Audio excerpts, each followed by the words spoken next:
అయితే అసలు ఈ తాళపత్ర గ్రంథాలు ఎందుకు మనం చూసుకోవాలి? అంటే ఎందుకంటమ్మా இந்த பூலோகத்தில் ఒక్కొక్క మనిషి ఏ టైంలో పుట్టబోతున్నారు, వాళ్ళ జీవితం ఎలా ఉంటుందని పాత కాలంలో ఋషులు మునులు రాసి పెట్టారమ్మా. ఇప్పుడు మీరు ఉన్నారు, ఇంతకు ముందు జరిగిన విషయాల గురించి మీకు తెలుసు.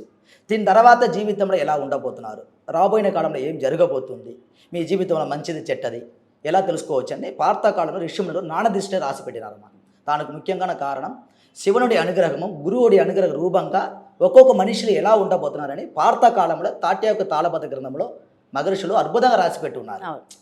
అర్థమైందమ్మా? అది కంపల్సరీ వేలుముద్ర ఇవ్వాలి మీరు. అవును, వేలుముద్ర ఇచ్చినారా ఒక్కొక్క మనిషి గురించి తెలుసుకోవాలని తాళపత్ర గ్రంథంలో మహర్షులు అప్పుడే రాసి పెట్టి ఉన్నారు. నాకు దొరకడానికి ఎంత టైం పట్టింది? అంటే ఒక మనిషికి దొరకడానికంటే ఒక 1 అవర్ ఒకరికి దొరుకుతుంది, ఒకరికి 2 అవర్స్ పడుతుంది, ఒక్కొక్కరికి 3 అవర్స్ పడుతుంది, ఒకరికి వారం పడుతుంది, ఒకరికి మాసం పడుతుంది, ఒకరికి ఇయర్ పడుతుంది. మన చేతులు ఏం లేదమ్మా.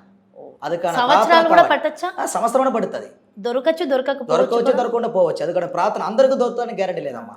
అది కానీ సమయం రావాలి, అంటే దానికోసం మీరు రావాలి, అదికి దేవుడు తీసుకురావాలి.